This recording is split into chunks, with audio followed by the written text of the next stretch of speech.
+1 എക്കണോമിക്സിൻ്റെ 2025 March 20 നടന്നിട്ടുള്ള question പേപ്പറിൻ്റെ answer കീയാണ് നമ്മൾ വീഡിയോയിലൂടെ ചെയ്യാൻ പോകുന്നത്. ഫസ്റ്റത്തെ ക്വസ്റ്റ്യൻ, 1 മുതൽ 10 വരെയുള്ള ചോദ്യങ്ങളിൽ ഏതെങ്കിലും 8 എണ്ണത്തിന് ഉത്തരം എഴുതുക, ഒരു സ്കോർ വീതം. അപ്പം ഇവിടെ കുറേ 10 ക്വസ്റ്റ്യൻസ് തന്നിട്ടുണ്ട്, അതിൽ നിന്ന് 8 എണ്ണം എഴുതിയാൽ മതി. 1, കാർബൈ കമ്മിറ്റിയുമായി ബന്ധപ്പെട്ടിരിക്കുന്നത് നമ്മൾ പഠിച്ചിട്ടുള്ളതാണ്. ഏതൊക്കെയാണ്? വൻകിട വ്യവസായങ്ങൾ, ചെറുകിട വ്യവസായങ്ങൾ, ദാരിദ്ര്യം, തൊഴിലില്ലായ്മ. കാർബൈ കമ്മിറ്റി എന്തിനെക്കുറിച്ചാണ് പഠിച്ചിട്ടുള്ളത്? ചെറുകിട വ്യവസായങ്ങളുടെ പ്രസക്തിയെക്കുറിച്ച് പഠിക്കാൻ വേണ്ടി നിയോഗിച്ച കമ്മിറ്റിയാണ് കാർബൈ കമ്മിറ്റി, ചെറുകിട വ്യവസായങ്ങൾ. താഴെ തന്നിരിക്കുന്നവയിൽ ഏതാണ് ലോകബാങ്ക് എന്നറിയപ്പെടുന്നത്? World trade organisation, IMF, RBI, IBRD. ഏതാണ്? RBI എന്ന റിസർവ് ബാങ്ക് ഓഫ് ഇന്ത്യ. IMFും എന്താണ്? IMF ഇൻ്റർനാഷണൽ മോണിറ്ററി ഫണ്ടാണ്, അതായത് ലോകരാജ്യങ്ങളുടെ പണസംബന്ധമായിട്ടുള്ള ഇടപാടുകളാണ്. ഇവിടെ IBRD ആണ്. ഇന്ത്യയിൽ നിലവിലെ ദാരിദ്ര്യം കണക്കാക്കുന്നതിനുള്ള രീതിശാസ്ത്രം ശുപാർശ ചെയ്യുന്നത് Alagh committee, Lakdawala committee, VM Dandekar, N Rath committee, Tendulkar expert committee. ഏതാണ്? 2009 രൂപം കൊണ്ട ടെണ്ടുൽക്കർ കമ്മിറ്റിയാണ്, ബാക്കിയൊക്കെ അതിന് മുന്നേ ആണ്. ടെണ്ടുൽക്കർ കമ്മിറ്റി 93, പിന്നെ ഇതൊക്കെ അതിന് മുന്നേ രൂപം കൊണ്ടുള്ള കമ്മിറ്റികളാണ്. ഗ്രാമീണ മേഖലയിലുള്ള എല്ലാ ധനകാര്യ പ്രവർത്തനങ്ങളും ഏകീകരിക്കുന്ന ഏറ്റവും ഉന്നതിയുള്ള സ്ഥാപനമാണ്. അതായത് ഗ്രാമീണ മേഖലയിൽ പ്രധാനമായിട്ട് കൃഷിയാണ്. കൃഷിക്ക് മറ്റു ആനുകൂല്യം കാര്യങ്ങൾ കൊടുക്കുന്ന സ്ഥാപനം ഏതാണ് ചോദിച്ചിട്ടുള്ളത്? RBI, വാണിജ്യ ബാങ്കുകൾ, ഭൂവികസന ബാങ്കുകൾ, നബാർഡാണ്. സ്വയം തൊഴിൽ ചെയ്യുന്നവരും സ്ഥിര വരുമാനക്കാരും താൽക്കാലിക കൂലി തൊഴിലാളികൾ മാറുന്ന പ്രക്രിയ അറിയപ്പെടുന്നത് തൊഴിൽ രഹിത വളർച്ച, തൊഴിൽ ശക്തിയുടെ അനൗപചാരവൽക്കരണം, തൊഴിൽ ശക്തിയുടെ താൽക്കാലികവൽക്കരണം, തൊഴിൽ ശക്തിയുടെ സ്ഥാപനവൽക്കരണം. ഏതാണ്? തൊഴിൽ ശക്തിയുടെ താൽക്കാലികവൽക്കരണം അഥവാ കാഷ്വലൈസേഷൻ ഓഫ് വർക്ക് ഫോഴ്സ്. താഴെ പറയുന്നതിൽ ഭൂമിയുടെ അപചയത്തിന് കാരണമാകാത്തത്, മണ്ണ് മലിനമാവാത്തതിന് കാരണമാവാത്ത വെച്ചത്. ഇതിൽ 3 എണ്ണം മണ്ണ് മലിനവുമായി ബന്ധപ്പെട്ടതാണ്. കാട്ടുതീ, രാസവളം, വനനശീകരണമൊക്കെ മണ്ണ് മലിനമാവുന്നതുമായി ബന്ധപ്പെട്ടാണ്. ഇവിടെ അപചയത്തിന് കാരണമാവാത്ത, മണ്ണ് മലിനമാവാത്തത് ഏതാണ്? മണ്ണ് സംരക്ഷണ മാർഗങ്ങൾ സ്വീകരിക്കുക, adoption of soil conservation measures.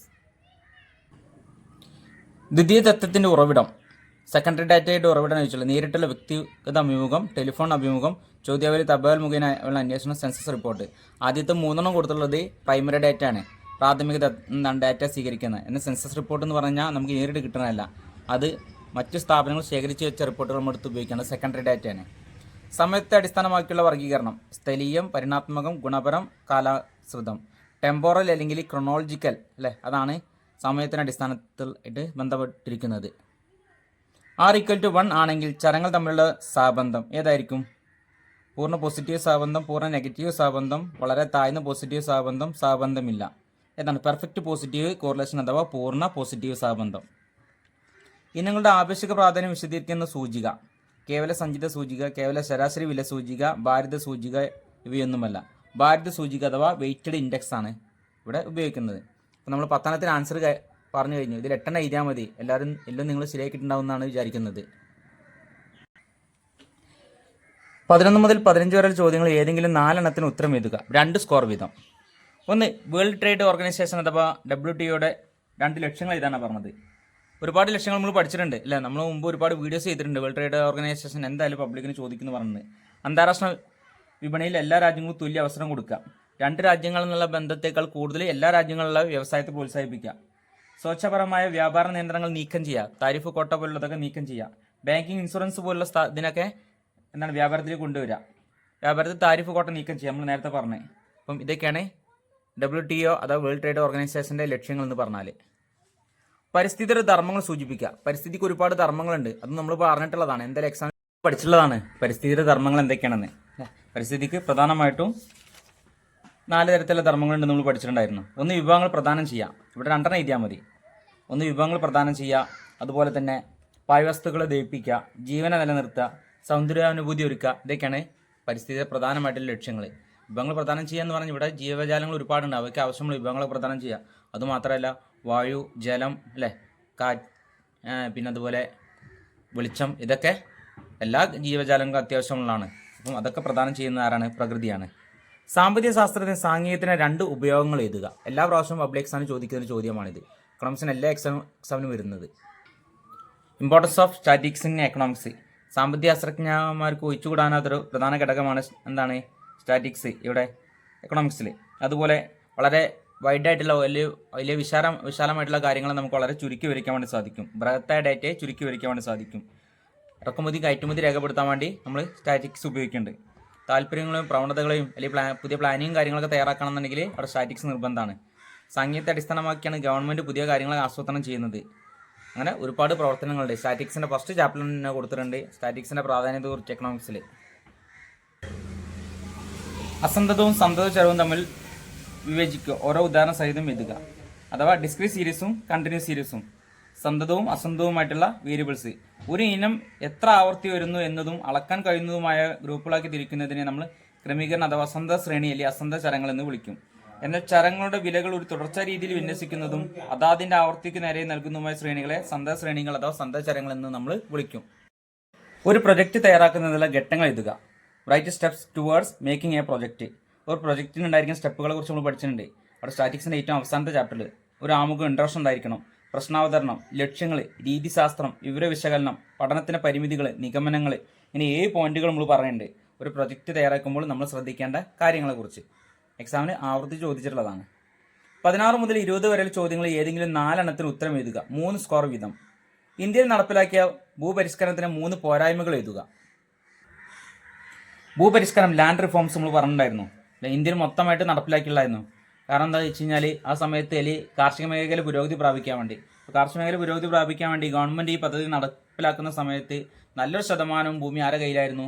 ധനികരായിട്ട് അല്ലെങ്കിൽ സമ്പന്നരായിട്ട് ആളുകളുടെ കയ്യിലായിരുന്നു. ഇതൊക്കെ പിടിച്ചെടുത്തിട്ട് ആർക്ക് വിതരണം ചെയ്ത് പാവപ്പെട്ട കർഷകർക്ക് വിതരണം ചെയ്യാണ് ചെയ്യുന്നത്. അപ്പോൾ അതിൻ്റെ പോരായ്മകൾ എന്ന് പറഞ്ഞു കഴിഞ്ഞാൽ നമ്മുടെ രാജ്യത്ത് പ്രധാനമായിട്ട് 2 സംസ്ഥാനങ്ങൾ മാത്രമേ അത് വിജയിച്ചിട്ടുണ്ടായിരുന്നുള്ളൂ. ഒന്ന് കേരളവും ഒന്ന് പശ്ചിമ ബംഗാളും. കാരണം ഈ സമയത്ത് ഈ 2 സംസ്ഥാനവും കമ്മ്യൂണിസ്റ്റ് മന്ത്രിസഭയായിരുന്നു ഭരണം നടത്തിയിട്ടുണ്ടായിരുന്നത്. അതുകൊണ്ട് ഇവർ തൊഴിലാളികൾക്ക് കൂടുതൽ പ്രാധാന്യം കൊടുക്കുകയും കൃഷിഭൂമി കൂടുതലായിട്ട് പിടിച്ചെടുത്ത് കർഷകർക്ക് വിതരണം ചെയ്യുകയും ചെയ്തു.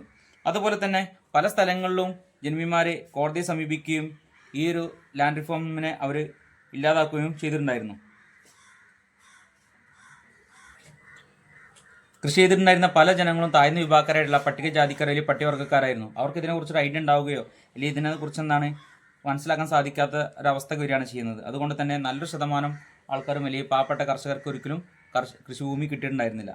പല സ്ഥലങ്ങളിലും സമ്പന്നരായിട്ടുള്ള കർഷകർ കോടതിയെ സമീപിച്ച് ഇതിൻ്റെ എല്ലാ ന്യൂനതകളും മനസ്സിലാക്കുകയും അങ്ങനത്തെ സംഭവം ഇല്ലാതാക്കുകയും വേണ്ടി ശ്രമിക്കുകയാണ് ചെയ്തിട്ടുണ്ടായിരുന്നത്. തൊഴിലാളി ജനസംഖ്യ അനുപാതം എന്നതുകൊണ്ട് ഉദ്ദേശിക്കുന്നത് എന്ത്? ഉയർന്ന തൊഴിലാളി ജനസംഖ്യ അനുപാതം എന്നതുകൊണ്ട് അർത്ഥമാക്കുന്നത് എന്ത്? തൊഴിലാളി ജനസംഖ്യ അനുപാതം എന്ന് പറഞ്ഞാൽ ജനസംഖ്യയും തൊഴിലാളികളും തമ്മിലുള്ള അനുപാതത്തെയാണ് തൊഴിലാളി ജനസംഖ്യ അനുപാതം എന്ന് പറയുന്നത്. ആകെ തൊഴിലാളികൾ ബൈ ജനസംഖ്യ ഇൻറ്റു 100. ഇത് കണ്ടെത്തി കഴിഞ്ഞാൽ നമുക്ക് എന്ത് അറിയാൻ സാധിക്കും? തൊഴിലിലെ ജനപങ്കാളിത്തം നമുക്ക് അറിയാൻ വേണ്ടി സാധിക്കും. ഉയർന്ന തൊഴിലാളി ജനസംഖ്യ അനുപാതം എന്നതുകൊണ്ട് അർത്ഥമാക്കുന്നത് എന്ത്? രണ്ടാമത്തെ ക്വസ്റ്റ്യന്. അതായത് ഉൽപാദന പ്രക്രിയയിൽ തൊഴിലാളികൾ കൂടിയ പങ്കാളിത്തത്തെയാണ് ഉയർന്ന ജനസംഖ്യ തൊഴിലാളി അനുപാതം എന്നതുകൊണ്ട് അർത്ഥമാക്കുന്നത്. അതായത് ഉൽപാദന പ്രക്രിയയിൽ തൊഴിലാളികളുടെ പങ്ക് കൂടുക, സ്ത്രീകളായാലും പുരുഷന്മാരായാലും ഇവരുടെ പങ്ക് കൂടുക. കുറഞ്ഞ തൊഴിലാളി ജനസംഖ്യ അനുപാതം ഉൽപാദന പ്രക്രിയയിൽ തൊഴിലാളികൾ കുറഞ്ഞ പങ്കാളിത്തം സൂചിപ്പിക്കുന്നു. കൂടുതലുള്ളത് കൂടുതൽ പങ്കാളിത്തം സൂചിപ്പിക്കുന്നു, കുറച്ചാണെങ്കിൽ അത് കുറച്ച് പങ്കാളിത്തത്തെ സൂചിപ്പിക്കുന്നു. യാദൃച്ഛിക സാമ്പിളിങ്ങും യാദൃച്ഛികമല്ലാത്ത സാമ്പിളിങ്ങും തമ്മിൽ വേർതിരിച്ച് എഴുതുക. സാമ്പിളിങ്ങിന്റെ 2 രീതികളാണ് റാൻഡം സാമ്പിളിങ്ങും നോൺ റാൻഡം സാമ്പിളിങ്ങും. യാദൃച്ഛിക സാമ്പിളിംഗ് രീതികൾ. യാദൃച്ഛിക രീതി എന്ന് പറഞ്ഞു കഴിഞ്ഞാൽ കുറേ സംഖ്യകൾ നിന്നിട്ട് അതിൽ നിന്ന് പെട്ടെന്ന് ഒന്ന് സെലക്ട് ചെയ്യാം അല്ലേ. അത് നമ്മൾ ഒരിക്കലും പ്രതീക്ഷിക്കാതെ. അതിൽ പ്രധാനമായിട്ടുള്ള ലോട്ടറി എടുക്കുന്നത് നമ്മൾ ഗവൺമെൻറ് ഒരുപാട് നമ്പറുകൾ ഇറക്കിയിട്ടുണ്ടാവും. അതിൽ നിന്ന് ഒന്ന് സെലക്ട് ചെയ്യാണ് ചെയ്യുന്നത്. ഇതിനെ നമ്മൾ റാൻഡം സാമ്പിളിംഗ് അഥവാ യാദൃച്ഛിക സാമ്പിളിംഗ് രീതി എന്ന് പറയും. എന്നാൽ യാദൃച്ഛികമല്ലാത്ത സാമ്പിളിംഗ് രീതി എന്ന് പറഞ്ഞു കഴിഞ്ഞാൽ കുറേ എണ്ണത്തിൽ നിന്ന് ഒന്നിന് മാത്രം നമ്മൾ നല്ല പരിഗണന കൊടുക്കുക അല്ലേ. അപ്പോൾ കുറേ സംഖ്യകൾ എന്നിട്ട് അതിൽ ഒന്നിന് മാത്രം നമ്മൾ പരിഗണന കൊടുക്കുന്നതെങ്കിൽ അതിന് നമ്മൾ എന്ത് പറയും? യാദൃച്ഛികമല്ലാത്ത സാമ്പിളിംഗ് എന്ന് പറയും. അപ്പോൾ നമ്മുടെ നാട്ടിലൊരു സാമ്പിൾ സർവേ നടക്കുകയാണ്. അപ്പോൾ അതിന് നമുക്ക് അറിയുന്ന നമുക്ക് വേണ്ടപ്പെട്ട ആൾക്കാർ വീട്ടിൽ മാത്രം കയറുകയാണ് അല്ലെങ്കിൽ ഓലെ മാത്രം പരിഗണിച്ചുകൊണ്ട് അപ്പം അതിന് മാത്രം നമ്മൾ കൊടുക്കുന്നതിനാണ് നമ്മൾ എന്ത് പറയുക? യാദൃച്ഛികമല്ലാത്ത സാമ്പിളിംഗ് എന്ന് പറയുന്നത്. ഒരു പട്ടികയുടെ ഭാഗങ്ങൾ എഴുതുക. എക്സാമിന് ആവർത്തിച്ച് ചോദിച്ചൊരു ചോദ്യമാണിത്. പട്ടികയുടെ ഭാഗങ്ങൾ. ഒന്ന് പട്ടിക നമ്പർ ഉണ്ടായിരിക്കണം, ഒരു ശീർഷകം ഉണ്ടായിരിക്കും, അതായത് ടൈറ്റിൽ ഉണ്ടായിരിക്കും, ക്യാപ്ഷൻ അല്ലെങ്കിൽ കോളം തലക്കെട്ട് ഉണ്ടായിരിക്കും, സ്റ്റെപ്പ് അല്ലെങ്കിൽ വരിയുടെ തലക്കെട്ട്, പട്ടികയുടെ ഉള്ളടക്കം, അളവുകളുടെ യൂണിറ്റ്, ഉറവിടം, കുറിപ്പുകൾ അല്ലേ. ഇങ്ങനെ പ്രധാനമായിട്ടുള്ള 8 ഭാഗങ്ങൾ നമ്മൾ പറഞ്ഞു. ഒരു പട്ടികയ്ക്ക് ഉണ്ടായിരിക്കേണ്ട 8 ഭാഗങ്ങൾ നമ്മൾ പറഞ്ഞു കഴിഞ്ഞു. ഏതൊക്കെയാണ്? ഒന്ന് പട്ടിക നമ്പർ, ടേബിൾ നമ്പർ, ടൈറ്റിൽ അഥവാ ശീർഷകം, കോളം തലക്കെട്ട് അഥവാ കോളം ഹെഡിങ്, റോ ഹെഡിങ് അഥവാ വരിയുടെ തലക്കെട്ട്, പട്ടികയുടെ ഉള്ളടക്കം, ബോഡി ഓഫ് ദി ടേബിൾ, അളവുകളുടെ യൂണിറ്റ് ഓഫ് മെഷർമെൻറ്റ്, സോഴ്സ്, ഉറവിടം, നോട്ട്സ്, കുറിപ്പുകൾ. ഒരു പട്ടികയ്ക്ക് ഉണ്ടായിരിക്കേണ്ട പ്രധാനമായിട്ടുള്ള ഭാഗങ്ങൾ നമ്മൾ പറഞ്ഞു കഴിഞ്ഞു.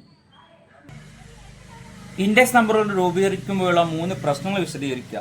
ഇൻഡെക്സ് നമ്പേഴ്സിന്റെ പ്രശ്നങ്ങൾ. സൂചകങ്ങളുടെ ഉദ്ദേശം. എല്ലാ ഉദ്ദേശങ്ങൾക്കും കൂടിയുള്ള സൂചകങ്ങൾ നമുക്കില്ല. അതിന് തുടക്കത്തിൽ തന്നെ സൂചകാംഗം നിർമ്മിക്കുന്നതിന്റെ ഉദ്ദേശം നാം നിർണ്ണയിക്കണം. 2, ആധാര കാലഘട്ടത്തിന്റെയും പ്രസക്ത കാലഘട്ടത്തിന്റെയും തെരഞ്ഞെടുപ്പ്. ഏത് കാലഘട്ടത്തോളം താരതമ്യം നിർവഹിക്കുന്നത് ആ കാലഘട്ടത്തെ സൂചകാംഗത്തിന് ആധാരഘട്ടമെന്നും നിലവിലെ വർഷത്തെ നമ്മൾ അല്ലെങ്കിൽ എന്താണ് വർഷമാകാം, മാസമാകും, ഏതുമാകും, അല്ലെങ്കിൽ ഒരു നിമിഷമാകും. ഈ കാലത്തേക്കുള്ള സൂചകാംഗം എല്ലായ്പ്പോഴും 100 എടുക്കുക. ഏത് കാലഘട്ടത്തിന് വേണ്ടിയാണോ സൂചകങ്ങൾ നിർമ്മിക്കുന്നത് ആ കാലഘട്ടം പ്രസക്ത കാലഘട്ടം എന്ന് അറിയപ്പെടുന്നു. ഇനങ്ങളുടെ എണ്ണത്തിന്റെ തെരഞ്ഞെടുപ്പ്. സൂചകങ്ങൾ നിർമ്മിതിയിൽ എല്ലാ ഇനങ്ങളും ഉൾപ്പെടുത്തുക അസാധ്യമാണ്. വില സൂചകങ്ങൾ നിർമ്മിതിയിൽ ആർക്കു വേണ്ടിയാണോ സൂചകങ്ങൾ നിർമ്മിക്കപ്പെടുന്നത് അവരുടെ അഭിരുചികൾ, ശീലങ്ങൾ, ആചാരങ്ങൾ എന്നിവയ്ക്കാണ് കൂടുതൽ പ്രാധാന്യം കൊടുക്കുന്നത്. വില സംബന്ധിച്ചുള്ള കൊട്ടേഷനുകൾ. വില സംബന്ധിച്ച കൊട്ടേഷനുകൾ ബന്ധപ്പെട്ട ഉപഭോഗസാധനങ്ങളുടെ വ്യാപാരത്തിൽ വളരെയധികം അറിയപ്പെടുന്ന ഇടങ്ങളിൽ നിന്നും മാത്രമേ ശേഖരിക്കാൻ പാടുള്ളൂ. വിവരം എത്തിക്കുന്ന ഏജന്റുമാരെയോ സ്ഥാപനങ്ങളോ ചുമതലപ്പെടുത്താവുന്നതാണ്. ഭാരങ്ങളുടെ തെരഞ്ഞെടുപ്പ്. വാങ്ങിയിട്ടുള്ള എല്ലാ ഉപഭോഗസാധനങ്ങളും തുല്യ പ്രാധാന്യമുള്ളവ ആയിരിക്കില്ല. ചിലത് മറ്റുള്ളവയേക്കാൾ കൂടുതൽ പ്രാധാന്യമുള്ളവ ആകും. ഇനങ്ങൾക്ക് ആവശ്യക പ്രാധാന്യം കൊടുക്കുന്നതിന് വാങ്ങിയ ഉപഭോഗസാധനങ്ങളുടെ തൂക്കങ്ങൾ ഇനങ്ങളുടെ പ്രാധാന്യത്തിന്റെ അടിസ്ഥാനത്തിൽ അവയോടൊപ്പം ചേർത്തിരിക്കും. ഒരു ശരാശരിയുടെ തെരഞ്ഞെടുപ്പ്. സൂത്രവാക്യത്തിന്റെ തെരഞ്ഞെടുപ്പ്. ഇങ്ങനെ പ്രധാനമായിട്ടുള്ള 7 ഭാഗങ്ങളുണ്ട്. അഥവാ സൂചകങ്ങളുടെ നിർമ്മിതിയിലെ പ്രശ്നങ്ങളാണ് പറഞ്ഞിട്ടുള്ളത്. ഇപ്പം ഇൻഡെക്സ് നമ്പേഴ്സ് അഥവാ സൂചകങ്ങൾ എന്നുള്ള ചാപ്റ്ററിന്റെ ഏറ്റവും അവസാനത്തിൽ നിങ്ങൾക്ക് കാണാൻ സാധിക്കും. 21 മുതൽ 25 വരെ ചോദ്യങ്ങളിൽ ഏതെങ്കിലും 4 എണ്ണത്തിന് ഉത്തരം എഴുതുക. 4 സ്കോർ വീതം. കോളനി കാലഘട്ടത്തിലെ ഇന്ത്യയിലെ അടിസ്ഥാന സംവിധാനങ്ങൾ വിമർശനാത്മകമായി വിലയിരുത്തുക. അപ്പോൾ കോളനി കാലഘട്ടങ്ങളിൽ ഇന്ത്യയിലെ അടിസ്ഥാന സൗകര്യങ്ങൾ മെച്ചപ്പെട്ടിട്ടുണ്ട്. അതൊക്കെയാണ് റോഡുകൾ, റെയിൽവേ, അതുപോലെ തന്നെ മറ്റൊരുപാട് ഗതാഗത മേഖലകൾ, കാർഷിക മേഖല, ഇതൊക്കെ നല്ല രീതിയിൽ മെച്ചപ്പെട്ടിട്ടുണ്ട്. അപ്പം അതിൽ പ്രധാനമായിട്ട് ഇപ്പോൾ നമ്മൾ നേരത്തെ പറഞ്ഞതുപോലെ ദീർഘദൂരയാത്രയ്ക്ക് വേണ്ടി റെയിൽവേ വന്നിട്ടുണ്ട്. പിന്നെന്താണ് ഗതാഗതം, കടൽ ഗതാഗതം വർദ്ധിച്ചിട്ടുണ്ട്, മെച്ചപ്പെട്ടിട്ടുണ്ട്. കരയിലുള്ള ഗതാഗത മാർഗങ്ങൾ മെച്ചപ്പെട്ടിട്ടുണ്ട്. തപാലുകൾ സ്ഥാപിതമായി, തുറമുഖങ്ങൾ വികസിതമായി, അങ്ങനെ അതുപോലെ തന്നെ വിമാനത്താവളങ്ങൾക്ക് കൂടുതൽ പ്രാധാന്യം വന്നു. ഇങ്ങനത്തെ ഒരുപാട് മാറ്റങ്ങൾ ഉണ്ടായിട്ടുണ്ട്. ഇംഗ്ലീഷ് വിദ്യാഭ്യാസം വന്നു. ഇങ്ങനത്തെ ഒരുപാട് ഘടകങ്ങൾ ഉണ്ടായിട്ട്. എന്നാൽ ഇതിനെ വിമർശനാത്മകമായി വിലയിരുത്തുക എന്ന് പറഞ്ഞു കഴിഞ്ഞാൽ ഇതൊക്കെ ബ്രിട്ടീഷുകാരുടെ ആവശ്യങ്ങൾക്ക് വേണ്ടി മാത്രമാണ് ഇത് കൊണ്ടുവന്നിട്ടുള്ളത്. റെയിൽവേ വന്നിട്ടുള്ളത് എന്തിനാണ്? അവരുടെ സാധനങ്ങൾ ഒരു സ്ഥലങ്ങളിൽ നിന്ന് മറ്റു സ്ഥലങ്ങൾക്ക് പെട്ടെന്ന് എത്തിക്കാൻ, യാത്ര ചെയ്യാൻ വേണ്ടിയാണ് ബ്രിട്ടീഷുകാർ റെയിൽവേ കൊണ്ടുവന്നത്. തപാലുകൾ പെട്ടെന്ന് ആശയവിനിമയം നടത്താൻ വേണ്ടി. തുറമുഖങ്ങൾ അവർ സാധനങ്ങൾ ഇവിടെ നിന്ന് മറ്റു സ്ഥലങ്ങൾക്ക് അല്ലെങ്കിൽ നാട്ടിലേക്ക് കയറ്റുമതി ചെയ്യാൻ വേണ്ടി. പിന്നെന്താണ് ഗതാഗത മാർഗം അതിനുവേണ്ടി വികസിപ്പിച്ചാണ്. അപ്പോൾ ഇങ്ങനത്തെ കാര്യങ്ങളൊക്കെ എന്തിനു വേണ്ടിയെന്ന് ചോദിച്ചു കഴിഞ്ഞാൽ ഇംഗ്ലീഷ് വിദ്യാഭ്യാസം കൊണ്ടുവന്നത് അവരുടെ ആവശ്യങ്ങൾക്ക് വേണ്ടി ആൾക്കാരെ ജോലിക്ക് തയ്യാറാക്കാൻ വേണ്ടി. അല്ലെങ്കിൽ അവിടുന്ന് ഒരാളെ കൊണ്ടുവന്ന് ഇവിടെ ജോലിക്ക് നിയമിക്കുന്നതിനേക്കാൾ വളരെ ചെലവ് കുറവായിരുന്നു ഇവിടുത്തെ ഒരാൾക്ക് വിദ്യാഭ്യാസം കൊടുത്തിട്ട് ഇവിടെ ജോലിയിൽ നിയമിക്കുന്നത്. അപ്പോൾ ഇതൊക്കെ ഇവരുടെ ആവശ്യങ്ങൾക്ക് വേണ്ടി അല്ലെങ്കിൽ ബ്രിട്ടീഷുകാരുടെ ആവശ്യങ്ങൾക്ക് വേണ്ടി കൊണ്ടുവന്നുള്ള ഘടകങ്ങളാണ്. എന്നാൽ അത് പിന്നീട് ഇന്ത്യക്കാർക്ക് വളരെ ഉപകാരപ്രദമായി മാറുകയാണ് ചെയ്തത്. ഇന്ത്യയിൽ മനുഷ്യമൂലധന സ്വരൂപീകരണത്തിന് ഗവൺമെന്റ് സ്വീകരിച്ച നടപടികൾ വിശദീകരിക്കുക. പ്രത്യേകിച്ച് വിദ്യാഭ്യാസവുമായി ബന്ധപ്പെട്ട്. ഇന്ത്യയിലെ മനുഷ്യമൂലധനം അല്ലെങ്കിൽ മനുഷ്യമൂലധനത്തെക്കുറിച്ച് നമ്മൾ പറഞ്ഞിട്ടുണ്ട്. മനുഷ്യർ മൂലധന വസ്തുവായി മാറാം. മൂലധന വസ്തു എന്ന് പറഞ്ഞു കഴിഞ്ഞാൽ മനുഷ്യന് ഒരുപാട് കാര്യങ്ങൾ ചെയ്യാൻ കഴിയുക അല്ലെ. സ്വന്തം കുടുംബത്തിന് വേണ്ടിയും വലിയ സമൂഹത്തിന് വേണ്ടി, രാജ്യത്തിന് വേണ്ടിയൊക്കെ ഒരുപാട് കാര്യങ്ങൾ ചെയ്യാൻ കഴിയുക, അല്ലെങ്കിൽ വരുമാനം ഉണ്ടാക്കാൻ വേണ്ടിയൊക്കെ ശ്രമിക്കുക. വിദ്യാഭ്യാസം, ആരോഗ്യം, ജോലിക്കിടയിൽ പരിശീലനം, കുടിയേറ്റം, ഇൻഫർമേഷൻ, ഇങ്ങനെ പ്രധാനമായിട്ടുള്ള 5 ഘടകങ്ങളാണുള്ളത്. അപ്പം ഇതിനൊക്കെ വേണ്ടി ഗവൺമെന്റ് ഒരുപാട് കാര്യങ്ങൾ ചെയ്യുന്നുണ്ട്. വിദ്യാഭ്യാസം എന്ന് പറഞ്ഞു കഴിഞ്ഞാൽ ഒരു നല്ലൊരു വിദ്യാഭ്യാസം കിട്ടിയ ഒരാളെ സംബന്ധിച്ച് അയാൾക്ക് സമൂഹത്തിന് വേണ്ടി ഒരുപാട് കാര്യങ്ങൾ ചെയ്യാൻ കഴിയും അല്ലെ. മെച്ചപ്പെട്ട തൊഴിൽ കണ്ടെത്താൻ വേണ്ടി, നല്ല വരുമാനം ഉണ്ടാക്കാനൊക്കെ അയാളെ സംബന്ധിച്ച് സാധിക്കും. ഇപ്പോൾ ഗവൺമെന്റിന്റെ ഇതെന്ന് പറഞ്ഞു കഴിഞ്ഞാൽ അല്ലെങ്കിൽ ഗവൺമെന്റ് ഇതിനു വേണ്ടി ഒരുപാട് കാര്യങ്ങൾ ചെയ്തിട്ടുണ്ട്. ഗവൺമെന്റ് എന്തൊക്കെയാണ് കൊണ്ടുവന്നത്? ഒരുപാട് സാമൂഹികപരമായിട്ടുള്ള അല്ലെങ്കിൽ ഒരുപാട് വിദ്യാഭ്യാസ സ്ഥാപനങ്ങൾ കൊണ്ടുവന്ന് ജനങ്ങൾക്ക് വിദ്യാഭ്യാസ മേഖലയിൽ നിന്ന് കിട്ടാനുള്ള 6 വയസ്സ് മുതൽ 14 വയസ്സ് വരെയുള്ള എല്ലാ കുട്ടികളും ഫ്രീ ആയിട്ട് വിദ്യാഭ്യാസം കൊടുത്ത് ഒരുപാട് ഗവൺമെന്റ് സ്ഥാപനങ്ങൾ കൊണ്ടുവന്നു. ഒരുപാട് ഗവൺമെന്റ് സ്കൂളുകൾ, കോളേജുകൾ മറ്റൊരുപാട് വിദ്യാഭ്യാസ സ്ഥാപനങ്ങൾ ആര് കൊണ്ടുവന്നിട്ടുള്ളതാണ്? ഗവൺമെന്റ് കൊണ്ടുവന്നിട്ടുള്ളതാണ്. അതുപോലെ തന്നെ മറ്റ് ആരോഗ്യ മേഖലയിലായാലും കുടിയേറ്റത്തിനായാലും ഒരുപാട് കാര്യങ്ങളൊക്കെ ഗവൺമെന്റ് അതിൻ്റെതായിട്ടുള്ള പങ്ക് വഹിച്ചിട്ടുണ്ട്. ചൈനയുടെ വികസന നയങ്ങൾ വിശദീകരിക്കുക. എക്സാമിന് വരുന്നതാണ്. ലാസ്റ്റ് ചാപ്റ്ററിൽ ഇന്ത്യൻ എക്കോണമി ഏറ്റവും അവസാനത്തെ ചാപ്റ്ററിലുള്ള ഭാഗമാണത്. ചൈന 1949 റിപ്പബ്ലിക് ആയിട്ട് നമ്മൾ പഠിച്ചിട്ടുണ്ട്. ആദ്യം അധികാരത്തിൽ വന്നത് ആരായിരുന്നു? അവിടെ മാവോ സേതുങ് ആയിരുന്നു അല്ലേ. അവിടെ ഒരു കമ്മ്യൂണിസ്റ്റ് മന്ത്രിസഭ ആയിരുന്നു.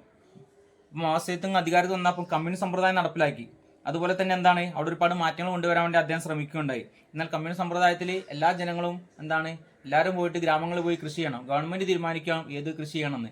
ഗവൺമെന്റായിരുന്നു കൂടുതൽ പ്രാധാന്യമുള്ളത്. എല്ലാ സ്ഥാപനങ്ങളും ഗവൺമെന്റ് നിയന്ത്രണത്തിലായിരുന്നു. എന്നാൽ മാവോ സേതുങ്ങിന്റെ മരണത്തോടുകൂടി ഡെങ് സിയാവോപിങ് അധികാരത്തിൽ വരികയും അവിടെ ഒരുപാട് മാറ്റങ്ങൾ കൊണ്ടുവന്ന് അദ്ദേഹം എന്ന് പറഞ്ഞു കഴിഞ്ഞാൽ കമ്മ്യൂണിസ്റ്റ് സമ്പ്രദായം എടുത്ത് ഒഴിവാക്കി. അതുപോലെ തന്നെ സ്വകാര്യ മുൻകൈകളും സ്വകാര്യ കമ്പനികളും പ്രോത്സാഹിപ്പിച്ചു. പൊതുമേഖലാ സ്ഥാപനങ്ങൾക്ക് സ്വകാര്യ മേഖലാ സ്ഥാപനങ്ങളും മത്സരിക്കേണ്ടതായിട്ട് വന്ന് വിദേശ മൂലധനത്തിന് നല്ല പ്രാധാന്യം കൊടുത്ത് നേരിട്ടുള്ള വിദേശ മൂലധന നിക്ഷേപത്തെ ആകർഷിക്കാനായി ചൈനയുടെ വിവിധ ഭാഗങ്ങളിൽ സ്പെഷ്യൽ എക്കണോമിക് സോൺ സ്ഥാപിതമായി. അപ്പം ഇതൊക്കെ അദ്ദേഹം നടപ്പിലാക്കിയിട്ടുള്ള പദ്ധതികളാണ്. അതോടുകൂടി എന്താണ് ചൈന ഒരുപാട് പുരോഗതി പ്രാപിച്ചു. 24ാമത്തെ ക്വസ്റ്റ്യൻ, സാമ്പിളിംഗ് പിഴവുകളും സാമ്പിളിംഗ് ഇതര പിഴവുകളും വേർതിരിച്ച് എഴുതുക. സാമ്പിളിംഗ് പിഴവുകൾ എന്ന് പറഞ്ഞു കഴിഞ്ഞാൽ സാമ്പിളിങ്ങിൽ വരുന്ന പിഴവുകൾ. പിന്നെ സാമ്പിളിംഗ് അല്ലാത്തതെന്ന് പറഞ്ഞു കഴിഞ്ഞാൽ എന്താണ്? സാമ്പിളിംഗ് അല്ലാത്തതെന്ന് പറഞ്ഞു കഴിഞ്ഞാൽ എന്താണ്? സെൻസസ് സർവേ ആണ്. അപ്പോൾ സാമ്പിൾ സർവേ സെൻസസ് സർവേ ആണ്. സാമ്പിൾ സർവേ എന്നാൽ സാമ്പിളിംഗ് അല്ലാത്ത സർവേ എന്ന് പറഞ്ഞാൽ സെൻസസ് സർവേ ആണ്. അപ്പം സാമ്പിളിങ്ങിലെയും സാമ്പിളിംഗ് അല്ലാത്തതിലും വരുന്ന പിഴവുകൾ, സാമ്പിളിങ്ങിലെ പിഴവുകൾ സംഭവിക്കാറുണ്ട്. കാരണം കുറച്ചെണ്ണം നമ്മൾ എടുത്തുകൊണ്ട് നമ്മൾ സെൻസസ് എന്താണ് സർവേ നടത്തുന്നത്. അപ്പോൾ സർവേ നടത്തുമ്പം അതിൽ ഒരുപാട് പോരായ്മകൾ, ഒരുപാട് തെറ്റുകളൊക്കെ സംഭവിക്കാറുണ്ട്. അപ്പോൾ അങ്ങനത്തെ ഒരുപാട് സംഭവങ്ങളുണ്ട്. എന്നാൽ സെൻസസ് സർവേയിൽ വരുന്ന തെറ്റുകൾ എന്ന് പറഞ്ഞു കഴിഞ്ഞാൽ ഡാറ്റ സ്വായത്തമാക്കുക, അല്ലെങ്കിൽ ഡാറ്റ നമ്മൾ കളക്ട് ചെയ്യുമ്പോൾ തെറ്റുകൾ സംഭവിക്കാം, ഒരുപാട് ആൾക്കാരെ വേണ്ടി വരും. പിന്നെ അതുപോലെ പ്രതികരണമില്ലായ്മ, സാമ്പിളിംഗ് പക്ഷപാതം, അല്ലെ, ഇതൊക്കെ ഇങ്ങനെയൊക്കെ എന്താണ് തെറ്റുകൾ സംഭവിക്കാൻ സാധ്യതയുണ്ട്. സെൻസസ് സർവേയിലും സാമ്പിൾ സർവേയിലും നമ്മൾ അതിനെക്കുറിച്ച് കൂടുതലായിട്ട് വിശദീകരിച്ച് പഠിച്ചിട്ടുള്ളതാണ്. അപ്പോൾ നമ്മളിവിടെ ഇനി കൂടുതലായിട്ട് പറയുന്നില്ല. ഒരു സൗന്ദര്യ മത്സരത്തിൽ 5 വ്യക്തികളുടെ 2 ജഡ്ജിമാർ വിലയിരുത്തുന്നു. Judge 1, judge 2. അപ്പോൾ ABCDE പറഞ്ഞ 5 ആളുകളുണ്ട്. അപ്പം അവരുടെ ഇതാണ് കൊടുത്തിട്ടുള്ളത്. ഇത് ഉപയോഗിച്ച് നമ്മൾ റാങ്ക് കോറിലേഷൻ അഥവാ റാങ്ക് സംബന്ധം കാണാനാണ് പറഞ്ഞിട്ടുള്ളത്. വളരെ സിമ്പിൾ ആയിട്ടുള്ള ക്വസ്റ്റ്യൻ ആണ്. നമുക്കൊന്ന് ചെയ്ത് നോക്കാം. അവിടെ നമ്മൾ ജഡ്ജി 1 നമ്മൾ R1 എന്നും ജഡ്ജി 2 നമ്മൾ R2 എന്ന് കൊടുത്ത്. അപ്പം R1 3, 2, 5, 1, 4 എന്നും R2 1, 4, 2, 5, 3 എന്നും കൊടുത്തിട്ടുണ്ട്. ഇനി നമുക്ക് കാണേണ്ടത് ഏതാണ്? D ആണ് അല്ലേ? D കാണണം. D കാണൽ എങ്ങനെയാണ്? D equal to R1 minus R2 ആണ്. ഇപ്പോൾ D കാണണം. കാരണം നമ്മൾ ഇക്വേഷൻ വന്ന് R equal to 1 minus 6 sigma D square by N cube minus N എന്ന ഇക്വേഷൻ ആണ്. അപ്പോൾ നമ്മൾ N എന്തെന്ന് വെച്ച് കഴിഞ്ഞാൽ ഇതിന് എണ്ണാണ്. അപ്പോൾ നമ്മൾ D ആണ് കാണേണ്ടത്. അപ്പം D സ്ക്വയർ കാണണം. അപ്പോൾ ആദ്യം D കാണണം. D എന്ന് പറഞ്ഞാൽ R1 minus R2. First 3 minus 1 2, 2 minus 4 minus 2, 5 minus 2 3, 1 minus 5 4 minus 4 1. ഇനി D square 4 4 9 16 1 sigma D square equal to 25 26 34 34 എന്ന് കിട്ടി. 1 minus 6 into 34 by N cube. N എന്ന് പറഞ്ഞാൽ എത്ര എണ്ണം ഉണ്ട് നോക്കുക. എത്ര എണ്ണം ഉണ്ട്? 3 2 5 5 ക്യൂബ് മൈനസ് 5. 1 മൈനസ് 6 ഇൻറ്റു 34 എത്ര വരും? 204 ബൈ 5 ക്യൂബ് എത്രയാണ്? 5 ക്യൂബ് 125 മൈനസ് 5. 1 minus 204 by 120.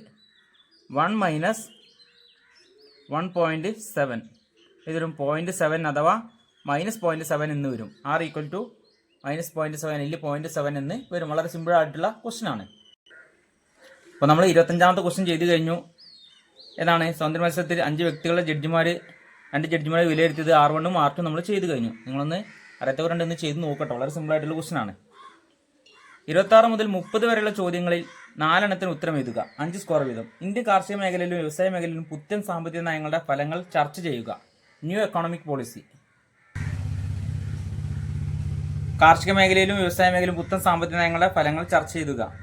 അതായത് 3ാമത്തെ ചാപ്റ്റർ നമ്മൾ പഠിച്ചിട്ടുണ്ട്. ന്യൂ എക്കണോമിക് പോളിസി അഥവാ പുത്തൻ സാമ്പത്തിക നയം. അതിന്റെ ഭാഗമായിട്ടാണ് നമ്മൾ വന്നിട്ടുള്ളത് ലിബറലൈസേഷൻ, പ്രൈവറ്റൈസേഷൻ, ഗ്ലോബലൈസേഷൻ. ഉദാരവൽക്കരണം, സ്വകാര്യവൽക്കരണം, ആഗോളവൽക്കരണം അതിന്റെ ഭാഗമായിട്ട് വന്നിട്ടുള്ളതാണ്. എന്നാൽ 1991 പരിഷ്കാരങ്ങളുടെ ഫലമായിട്ട് നമ്മുടെ കാർഷിക മേഖലയിൽ നല്ല മാറ്റം ഉണ്ടായി. GDP നല്ല വർധനവ് ഉണ്ടാവുകയാണ്. GDP 7.9% അധിക വളർച്ച കൈവരിച്ച്. സേവന വ്യവസായ മേഖല സാമ്പത്തിക വളർച്ചയും മുന്നേറിയത്. സേവന വ്യവസായ മേഖലയാണ് മുന്നേറിയിട്ടുള്ളത്. കാർഷിക മേഖലയും നല്ല പുരോഗതി പ്രാപിച്ചിട്ടുണ്ട്. വിദേശ മൂലധന നിക്ഷേപത്തെ പ്രോത്സാഹിപ്പിച്ചു. വിദേശ നാണയ കരുതൽ ശേഖരത്തിന്റെ അളവ് കൂടി. സാമ്പത്തിക വളർച്ചയും തൊഴിലും പുരോഗതി പ്രാപിച്ചു. സാമ്പത്തിക നയ പരിഷ്കാരം കൃഷിയും. കാർഷിക മേഖലയിൽ പൊതു മൂലധന നിക്ഷേപം കുറഞ്ഞു. പ്രത്യേകിച്ച് ജലസേചനം, വൈദ്യുതി, ഗ്രാമീണ റോഡുകൾ എന്നിവയ്ക്കുള്ള നിക്ഷേപം വർദ്ധിച്ചു. കാർഷിക ഉൽപ്പന്നങ്ങൾ ഇറക്കുമതി ചുങ്കം കുറച്ചതിനാൽ ഇറക്കുമതി വർദ്ധിച്ചു. ഇത് കർഷകർക്ക് ഹാനികരമായി. കാർഷിക മേഖലയിൽ നേട്ടമുണ്ടായെങ്കിൽ പോലും അതുപോലെ ഒരുപാട് കോട്ടങ്ങൾ സംഭവിച്ചിട്ടുണ്ട്. കാർഷിക നിവേശനം വില വർദ്ധിച്ചതിനാൽ കാർഷിക ഉൽപ്പാദനത്തിന് ചെലവേറി. എന്നാൽ കാർഷിക ഉൽപ്പന്നങ്ങളുടെ വില വർദ്ധിച്ചില്ല. ഭക്ഷ്യവിള കൃഷി ഉപയോഗിച്ച് നാണ്യവിളകൾക്ക് കൃഷി ചെയ്യാൻ ആൾക്കാർ കൂടുതലായിട്ട് ശ്രമിച്ചു തുടങ്ങി. കാരണം നാണ്യവിളകളിൽ നിന്ന് കൂടുതൽ വരുമാനം കിട്ടുകയാണ്. അതുപോലെ തന്നെ വ്യവസായ മേഖലയിൽ ഒരുപാട് മാറ്റങ്ങൾ വന്ന് 1991 ശേഷം വ്യവസായ മേഖല പ്രവർത്തനം മതിപ്പുളവാക്കുന്ന തരത്തിലുള്ളതായിരുന്നു. കുറഞ്ഞ വിലക്കുള്ള ഇറക്കുമതി, അടിസ്ഥാന സൗകര്യ തടസ്സങ്ങൾ, നിക്ഷേപത്തിലെ കുറവ് എന്നിവ മൂലമുള്ള സാമ്പത്തിക പ്രതിസന്ധി വ്യവസായ മേഖലയിൽ മന്ദഗതിയുണ്ടാക്കി. വില കുറവിലുള്ള ഇറക്കുമതി ആഭ്യന്തര ഉൽപ്പന്നങ്ങൾക്ക് പകരം വയ്ക്കാൻ ഇടയായി. വ്യവസായ മേഖല ചാക്രിക ഏറ്റക്കുറച്ചിലുകൾക്ക് വിധേയമായത് 1995-99 വ്യവസായ രംഗത്ത് മെച്ചപ്പെട്ട വളർച്ചാ നിരക്ക് കണ്ടിരുന്നുവെങ്കിലും 2000-2005 ഇത് കുറഞ്ഞു വന്നു. ഉരുക്ക്, അലൂമിനിയം, സിങ്ക്, പെട്രോളിയം ശുദ്ധീകരണം, രാസവസ്തുക്കൾ, എഞ്ചിനീയറിംഗ്, ഓട്ടോ പാർട്സ്, ഔഷധങ്ങൾ തുടങ്ങിയ പല മേഖലയും ഇന്ത്യക്ക് മറ്റു രാജ്യങ്ങളും മത്സരിക്കാമെന്നായിട്ടുണ്ട്. അടുത്ത കാലത്ത് പല ഇന്ത്യൻ കമ്പനികൾ വിദേശ കമ്പനികളെ ഏറ്റെടുക്കുകയുണ്ടായി. ഉദാഹരണത്തിന് ടാറ്റ സ്റ്റീൽ കോറസ് കമ്പനി സ്വന്തമാക്കി, ടാറ്റ മോട്ടോഴ്സ് ഫോർഡിൻ്റെ ജാഗൂർ കാറും ലാൻഡ് റോവറും വാങ്ങി, ടാറ്റ ടെറ്റിലിറ്റി വാങ്ങി, ഹിഡാൽക്കോ നോരിസ് വാങ്ങി. അങ്ങനെ ഒരുപാട് കാര്യങ്ങൾ ഇവിടെ ഉണ്ടായി. കാർഷിക മേഖലയിലും വ്യവസായ മേഖലയിലും വന്നു. സുസ്ഥിര വികസനം എന്നതുകൊണ്ട് അർത്ഥമാക്കുന്നത് എന്ത്? സുസ്ഥിര വികസനം എന്ന് പറഞ്ഞു കഴിഞ്ഞാൽ പ്രകൃതിക്ക് അനുയോജ്യമായിട്ടുള്ള പരിസ്ഥിതിക്ക് അനുയോജ്യമായിട്ടുള്ള വികസനത്തെയാണ് നമ്മൾ സുസ്ഥിര വികസനം എന്ന് പറയുന്നത്. സുസ്ഥിര വികസനം നേടിയെടുക്കുന്ന ആവശ്യമായ നയങ്ങൾ എഴുതുക. ഇപ്പോൾ സുസ്ഥിര വികസനത്തിന് നയങ്ങളില്ല എന്നാണ്, അതിൽ പോളിസികളാണ് പറഞ്ഞിട്ടുള്ളത്. പരിസ്ഥിതിക്ക് അനുയോജ്യമായിട്ടുള്ള വികസനം അല്ലെങ്കിൽ പരിസ്ഥിതിക്ക് പ്രാധാന്യം കൊടുത്തുള്ള വികസനത്തിന് നമ്മൾ സുസ്ഥിര വികസനം എന്ന് പറയുന്നത്. പരിസ്ഥിതിക്ക് ഒരിക്കലും കോട്ടം തട്ടാൻ പാടില്ല. അതിനു വേണ്ടിയാണ് ജനസംഖ്യ പരിമിതപ്പെടുത്തി നിവേശങ്ങൾ തീർത്തും ഫലപ്രദമാകുന്ന രീതിയിലുള്ള സാങ്കേതിക പുരോഗതി പ്രാപിച്ചു. പുതുക്കാവുന്ന വിഭവങ്ങൾ മാത്രം പ്രാധാന്യം കൊടുത്ത് പുതുക്കാനാത്ത വിഭവങ്ങളുടെ ഉപയോഗം പരിമിതപ്പെടുത്തി മലിനീകരണം മൂലമുണ്ടാകുന്ന കാര്യക്ഷമതയ്ക്കുള്ള ഹാനി നികത്തുക. പിന്നെ അതുപോലെ തന്നെ പാരമ്പര്യേതര ഊർജ്ജത്തിൻ്റെ ഉറവിടത്തിന് പ്രാധാന്യം കൊടുത്ത് ഗ്രാമങ്ങളിലെ LPGക്കും നഗരങ്ങളിൽ CNGക്കും പ്രാധാന്യം കൊടുത്ത് കാറ്റിൽ നിന്ന് അതുപോലെ തന്നെ സൂര്യനിൽ നിന്ന് കൂടുതലായിട്ട് വൈദ്യുതി ഉൽപ്പാദിപ്പിക്കാനുള്ള പ്രാധാന്യം കൊടുത്ത്, അതുപോലെ സോളാറിനൊക്കെ കൂടുതൽ പ്രാധാന്യം കൊടുത്ത്, അതുപോലെ മിനി ജലവൈദ്യുത പദ്ധതിക്ക് പ്രാധാന്യം കൊടുത്ത് എല്ലാ മേഖലയിലും പരമ്പരാഗത അറിവുകളും പ്രയോഗങ്ങളും നടപ്പിലാക്കാൻ തുടങ്ങി. ജൈവ കൃഷിക്ക് പ്രാധാന്യം കൊടുത്ത് ജൈവവസ്തുക്കളുടെ കമ്പോസ്റ്റിങ്ങിന് കൂടുതൽ പരിഗണന കൊടുത്ത്. അപ്പോൾ ഇങ്ങനത്തെ ഒരുപാട് കാര്യങ്ങൾ ചെയ്ത് ഇതിനെക്കുറിച്ചൊക്കെ ജസ്റ്റ് ഒന്ന് നിങ്ങളെ എക്സ്പ്ലെയിൻ ചെയ്ത് എഴുതേണ്ടതായിട്ട് വരും. ചില സാഹചര്യങ്ങളിൽ നേരിട്ടുള്ള വ്യക്തിഗത അഭിമുഖമാണ് ചോദ്യാവലി അയച്ചു നൽകി അന്വേഷണം നടത്തുന്നതിനേക്കാൾ മെച്ചം. വിശദീകരിക്കുക. അപ്പോൾ നമ്മൾ നേരിട്ട് അന്വേഷണം നടത്തുക എന്ന് പറഞ്ഞു കഴിഞ്ഞാൽ ഇൻ്റർവ്യൂ നടത്തുകയാണ്. അപ്പോൾ ഇൻ്റർവ്യൂ നടത്തുമ്പോൾ നമുക്ക് ഒരുപാട് കാര്യങ്ങൾ നമുക്ക് മനസ്സിലാക്കാനും അറിയാനും വേണ്ടി സാധിക്കും. ഒന്നുമായി ബന്ധപ്പെട്ട് ഒരുപാട് കാര്യങ്ങൾക്ക് നമുക്ക് കൂടുതലായിട്ട് അറിയാൻ വേണ്ടി സാധിക്കും. അപ്പോൾ ക്വസ്റ്റനെയർ തയ്യാറാക്കുമ്പോൾ അയാളുമായിട്ട് കൂടുതലായിട്ട് ബന്ധമുണ്ടാക്കാൻ വേണ്ടി സാധിക്കും. അതുപോലെ കൂടുതൽ വിവരങ്ങൾ നമുക്ക് മനസ്സിലാക്കാൻ വേണ്ടി സാധിക്കും. ഒരു കാര്യവുമായി ബന്ധപ്പെട്ട് ഒരുപാട് വിവരങ്ങൾ നമുക്ക് ശേഖരിക്കാൻ വേണ്ടി സാധിക്കും. പിന്നെ എന്തൊക്കെ ഉണ്ടായിരിക്കും? അങ്ങനെ ഒരുപാട് കാര്യങ്ങൾ കൂടി പ്രതികരണ നിരക്ക് ഉണ്ടായിരിക്കും. എല്ലാ വിധത്തിലുള്ള ചോദ്യങ്ങൾ നമുക്ക് ചോദിക്കാൻ വേണ്ടി സാധിക്കും. ഓപ്പൺ എൻഡഡ് ചോദ്യങ്ങൾ ആയിരിക്കും കൂടുതലായിട്ട്. ഓപ്പൺ എൻഡഡ് ചോദ്യങ്ങൾക്ക് പരിഗണന കൊടുക്കുക. വ്യക്തിയില്ലായ്മയുള്ള ചോദ്യങ്ങൾക്ക് നമുക്ക് വ്യക്തത വരുത്താൻ വേണ്ടി സാധിക്കും. അനുബന്ധ വിവരങ്ങൾ നമുക്ക് ഒരുപാട് ശേഖരിക്കാൻ സാധിക്കും. അങ്ങനെ ഒരുപാട് ഗുണങ്ങളുണ്ട്. അതുപോലെ തന്നെ ദോഷങ്ങളുണ്ട്. കാരണം ചിലവരേതാണ് ഒരുപാട് സമയമെടുക്കും. വിവരദാതാവിനെ സ്വാധീനിക്കാനുള്ള സാധ്യത ഉണ്ട്. ഇങ്ങനത്തെ ഒരുപാട് പോരായ്മകളും ഇതിൻ്റെ ഒപ്പം ഉണ്ട്. ഒരു പട്ടണത്തിലെ 45 കുടുംബങ്ങളിൽ അവർ ഉപയോഗിക്കുന്ന സെൽഫോണുകളെ കുറിച്ച് ഒരു സർവേ നടത്തി. താഴെ കൊടുത്തിരിക്കുന്ന അവരുടെ മറുപടി അനുസരിച്ച് ഒരു ആവർത്തി നിര തയ്യാറാക്കുക. അപ്പോൾ ഇവിടെ 1, 2, 3, 2 അങ്ങനെ കുറേ സംഖ്യകൾ കൊടുത്തിട്ടുണ്ട്. ഏറ്റവും ചെറിയ സംഖ്യ 1, ഏറ്റവും വലിയ സംഖ്യ ഇവിടെ 7 ആണ് കൊടുത്തിട്ടുള്ളത്. അപ്പോൾ അതിനനുസരിച്ച് ക്ലാസ് ഡിസ്ട്രിബ്യൂഷൻ്റെ ഒരു ആവർത്തി അറ തയ്യാറാക്കാനാണ് പറഞ്ഞത്. അപ്പോൾ ക്ലാസ് ഉണ്ടാക്കണം, ടാലി ചെയ്യണം, അതുപോലെ ഫ്രീക്വൻസി കാണണം. ക്ലാസ് എന്ന് പറഞ്ഞാൽ ഏറ്റവും ചെറിയ സംഖ്യ ഏതാ നോക്കുക 1, ഏറ്റവും വലിയ സംഖ്യ 7 ആണ്. അപ്പം അത് ഉൾക്കൊള്ളിച്ചുകൊണ്ടുള്ള ക്ലാസ് നിർമ്മിക്കുക. അപ്പോൾ ഞാനിവിടെ നിർമ്മിക്കാൻ വന്നത് 0 to 3, 3 to 6, 6 to 9 ആണ്. അപ്പോൾ നിങ്ങൾക്ക് അതുപോലെ ഏത് വേണമെങ്കിൽ നിർമ്മിക്കാം. 0 to 2, 2 to 4, 4 to 6, 6 to 8 അങ്ങനെ ആണെങ്കിലും ആക്കാം. അപ്പോൾ 0 to 3 ഇടയിലുള്ള സംഖ്യകളൊക്കെ ടാലി ഇവിടെ രേഖപ്പെടുത്തുക. ഫസ്റ്റത്തെ 1 അല്ലേ ഇവിടെ വരും. പിന്നെ എന്താണ് 3 വരില്ല, കാരണം 3 രണ്ടാമത്തെ ക്ലാസ്സിലാണ് വരിക. അപ്പോൾ 2 ഉണ്ട്, വീണ്ടും 2 ഉണ്ട്, വീണ്ടും 2 ഉണ്ട്. ഇനി 5ാമത്തെ വരുമ്പോൾ നമ്മൾ എന്ത് ചെയ്യണം? ഇങ്ങനെ ക്രോസ് ചെയ്യണം. പിന്നെ 6ാമത് വരുമ്പോൾ വീണ്ടും ഇങ്ങനെ.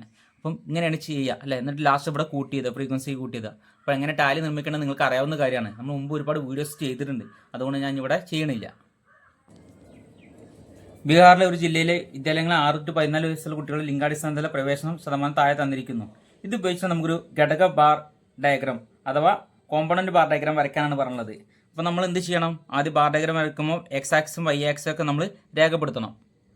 ഇനി നമ്മൾ ചെയ്യേണ്ടത് ആദ്യം ടോട്ടലിലേക്ക് ഒരു വര വരയ്ക്കുക. 91.5ഉം 8.5ഉം ഏകദേശം 100ലേക്ക് ഒരു വര വരയ്ക്കണം അല്ലേ. ഇന്ന് ആൺകുട്ടികൾ പ്രവേശനം നേടിയവർ എത്രയാണെന്ന് കൊടുക്കുക. ഇവിടെ നിന്നിട്ട് അളന്ന് നോക്കുക. അപ്പോൾ ഏകദേശം 91.5 ഇങ്ങനെ അടയാളപ്പെടുത്തുക. ഇത് ആദ്യത്തെ വര എന്ന് പറഞ്ഞു കഴിഞ്ഞാൽ നമ്മൾ ടോട്ടലിലേക്കാണ് വരച്ചത്. ഇനി അതുപോലെ തന്നെ പെൺകുട്ടികൾക്ക് നമ്മൾ സെപ്പറേറ്റ് ഇതുപോലെ വരയ്ക്കുക. 58.6ഉം 41.4ഉം ഏകദേശം എത്ര ഉണ്ടായിരിക്കും? അത് 100 തന്നെയാണ്, കറക്റ്റ് 100 തന്നെയാണ്. അപ്പോൾ 100ലേക്ക് വരച്ചിട്ട് ആദ്യം പെൺകുട്ടികൾ പ്രവേശനം നേടിയവർ ഏകദേശം 58ആണ്. അപ്പോൾ 58 വരെ ഇവിടെ നിന്നിട്ട് അടയാളപ്പെടുത്തുക. അപ്പം ആദ്യത്തിൽ പ്രവേശനം നേടി നമ്മൾ ഈ ആരോ ഇങ്ങനെ ഷീഡ് ചെയ്തല്ലേ, അതുപോലെ തന്നെ ഇവിടെയും ഷീഡ് ചെയ്യുക. എന്നിട്ട് ടോട്ടൽ ചെയ്താൽ ഇതാണ് കോമ്പോണന്റ് ബാർ ഡയഗ്രാം. 31 മുതൽ 33 വരെയുള്ള ചോദ്യങ്ങളിൽ ഏതെങ്കിലും 2 എണ്ണത്തിൽ ഉത്തരം എഴുതുക. 8 സ്കോർ വീതം. ഇന്ത്യയിൽ ദാരിദ്ര്യ നിർമ്മാർജ്ജനത്തിനായി ധാരാളം പദ്ധതി നടപ്പിലാക്കി. ഈ പദ്ധതിയിൽ വിശദീകരിക്കുക. നമ്മൾ പറഞ്ഞിട്ടുണ്ടായിരുന്നു 8 മാർക്ക് എന്തായാലും ചോദിക്കാൻ സാധ്യതയുണ്ടെന്ന്. പ്രധാനമായിട്ടുള്ള 3 തരത്തിലുള്ള പദ്ധതികളാണുള്ളത്.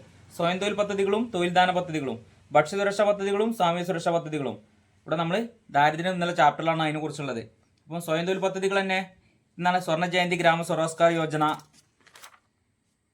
പ്രൈം മിനിസ്റ്റർ റോസ്ഗാർ യോജന, ഗ്രാമീണ തൊഴിലുൽപാദന പദ്ധതി, സ്വർണ്ണ ജയന്തി സഹകാരി റോസ്ഗാർ യോജന, ജവഹർ റോസ്ഗാർ യോജന, നെഹ്റു റോസ്ഗാർ യോജന, ദേശീയ ഗ്രാമീണ തൊഴിലുറപ്പ് പദ്ധതി. ഇതൊക്കെ എന്ന് പറഞ്ഞാൽ സ്വന്തമായിട്ട് തൊഴിൽ കണ്ടെത്താൻ വേണ്ടി ഉള്ള പദ്ധതികളാണ്. ഇവിടെ ഗവൺമെന്റ് സഹായിക്കുകയാണ്. ഗവൺമെന്റ് ഒരു നിശ്ചിത എമൗണ്ട് പൈസയൊക്കെ വായ്പയായിട്ട് കൊടുക്കും. അല്ലെങ്കിൽ ജോലി കണ്ടെത്തി കഴിഞ്ഞാൽ അതിനുള്ള ആനുകൂല്യങ്ങളും കാര്യങ്ങളൊക്കെ കൊടുക്കും. ഇതൊക്കെയാണ് സ്വയം തൊഴിൽ പദ്ധതികൾ എന്ന് അഥവാ തൊഴിൽദാന പദ്ധതികൾ എന്ന് പറഞ്ഞു കഴിഞ്ഞാൽ.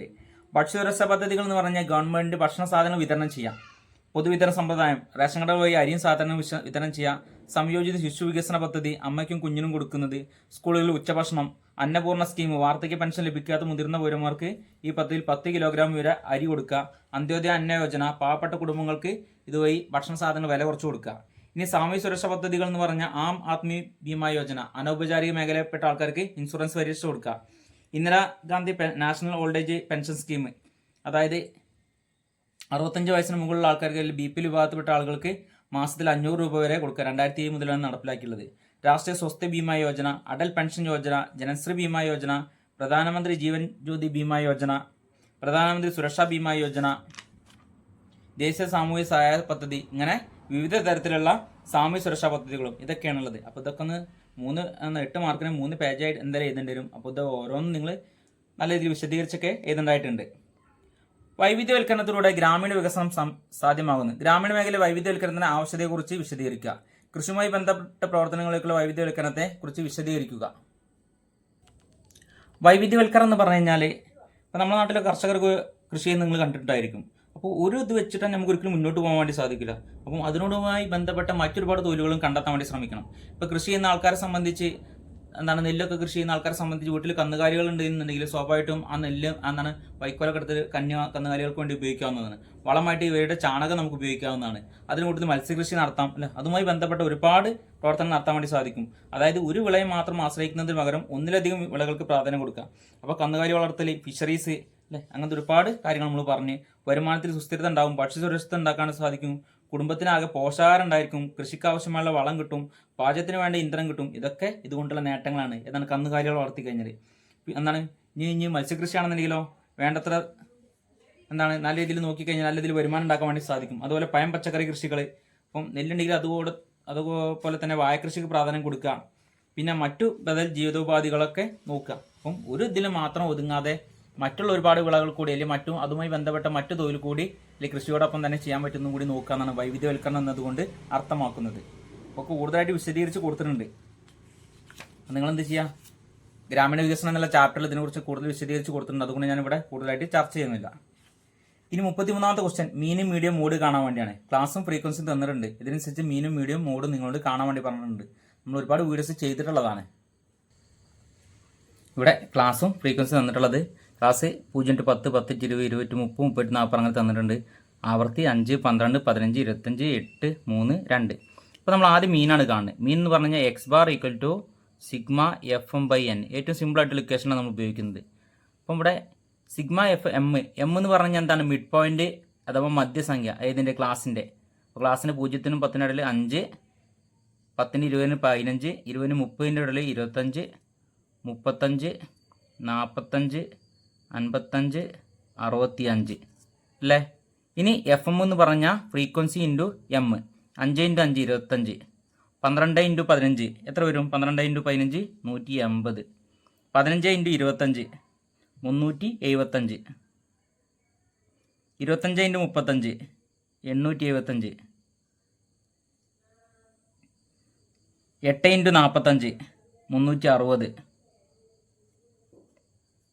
× 55 165, 2 × 65 130. അപ്പോൾ നമ്മൾ FM കണ്ടു കഴിഞ്ഞ് FM-ൻ്റെ ടോട്ടലാണ് സിഗ്മ FM എന്ന് പറഞ്ഞു കഴിഞ്ഞാൽ. അപ്പോൾ സിഗ്മ FM നമുക്ക് എത്ര കിട്ടും? 2110. അപ്പം സിഗ്മ FM 2110/N എത്രയാണ്? N 70. അതായത് ഫ്രീക്വൻസി മൊത്തം കൂട്ടി എഴുതുന്നതിനാണ് നമ്മൾ N എന്ന് പറയുന്നത്. മൊത്തം കൂട്ടി എഴുതി കഴിഞ്ഞാൽ നമുക്ക് എന്ത് കിട്ടും? 70 എന്ന് കിട്ടും. 0 ക്യാൻസൽ ചെയ്ത് 211 7 എത്ര പ്രാവശ്യം പോവും? 30.14. അപ്പോൾ നമുക്ക് മീൻ കിട്ടിക്കഴിഞ്ഞു. ഇനി മീഡിയം എന്ന് പറഞ്ഞു കഴിഞ്ഞാൽ M equal to L plus n/2 minus CF/F into I ആണ്. ഇവിടെ ആദ്യം n/2 കണ്ടെത്തണം. n/2 എന്ന് പറഞ്ഞാൽ 70/2 35 ഏത് CFൽ പോകും നോക്കണം. അപ്പോൾ CF നമ്മൾ കണ്ടെത്തണം. ഫ്രീക്വൻസി കൂട്ടി ചെയ്താൽ 5 17 15 32 32 25 57 57 8 65 3 68 2 70. അപ്പോൾ 35 ഏത് CFൽ പോകും? 57 പോകും. അപ്പോൾ ഇതിന് നേരെ ഫ്രീക്വൻസിയും ക്ലാസ്സും രേഖപ്പെടുത്തി കഴിഞ്ഞു. ക്ലാസ് L ഏറ്റവും ചെറിയ സംഖ്യ 30 പ്ലസ് 35 മൈനസ് CF എത്രയാണ് കിട്ടിയത്? 32. കാരണം തൊട്ട് മുകളിലത്തെ സംഖ്യയാണ് CF ആയിട്ട് റൗണ്ട് ചെയ്തതിന് മുകളിലത്തെ സംഖ്യയാണ് എഴുതേണ്ടത്. ബൈ ഫ്രീക്വൻസി എത്രയാണ്? 25 ഇൻറ്റു 10. ക്ലാസ്സുകൾ നമ്മൾ അകലം എന്ന് പറഞ്ഞാൽ ക്ലാസ്സിൽ ചെറിയ സംഖ്യ വലിയ സംഖ്യ നമ്മൾ അകലം 10 ആണ്. 30 പ്ലസ് 35 32 കുറച്ചാൽ 3 25 ഇൻറ്റു 10 30 പ്ലസ് 3 ഇൻറ്റു 10 30/25 30 പ്ലസ് 30/25 30/25 നമുക്ക് എന്ത് കിട്ടും? 1.2 എന്ന് കിട്ടും. 1.2. അതായത് M ഈക്വൽ ടു എന്ത് കിട്ടി? 31.2 എന്ന് കിട്ടി. ഇനി മോഡ് മീനും മീഡിയം കണ്ടു കഴിഞ്ഞാൽ മോഡ് കാണാൻ വേണ്ടി 3m മൈനസ് 2x ബാർ കണ്ടാൽ മതി. അതായത് 3 ഇൻറ്റു മീഡിയം എത്ര നമുക്ക് കിട്ടിയുള്ളത്? 31.2 മൈനസ് 2 ഇൻറ്റു മീൻ എത്ര കിട്ടിയിട്ടുള്ളത്? 30.14. അപ്പോൾ 3 ഇൻറ്റു 31.2 എന്ന് പറഞ്ഞാൽ എത്ര കിട്ടും നമുക്ക്? 93.6 മൈനസ് 2 ഇൻറ്റു 30.14 എന്നാണെങ്കിലോ 60.28. 93.6 60.28 കുറച്ച് കഴിഞ്ഞാൽ 33.32. അപ്പോൾ നമ്മൾ വളരെ സിമ്പിളായിട്ട് മോഡും കണ്ടെത്തി കഴിഞ്ഞു. നമ്മൾ എല്ലാ ക്വസ്റ്റ്യൻ ആൻസർ ചെയ്തിട്ടുണ്ട്. എല്ലാവരും എല്ലാ ആൻസർ ശരിയായിട്ടുണ്ടെന്നൊക്കെ വിചാരിക്കുന്നുണ്ട്. എക്സാം നിങ്ങൾക്ക് നല്ല രീതിയിൽ സിമ്പിളായിട്ട് എഴുതാൻ കഴിഞ്ഞെന്നൊക്കെ വിചാരിക്കുന്നു. നല്ല മാർക്ക് സ്കോർ ചെയ്തിട്ടുണ്ടാവും എന്നൊക്കെ വിചാരിക്കുന്നു. അപ്പം പരീക്ഷ എഴുതിയ എല്ലാ കുട്ടികൾക്കും വിജയാശംസകൾ നേരുന്നു. Okay, thank you.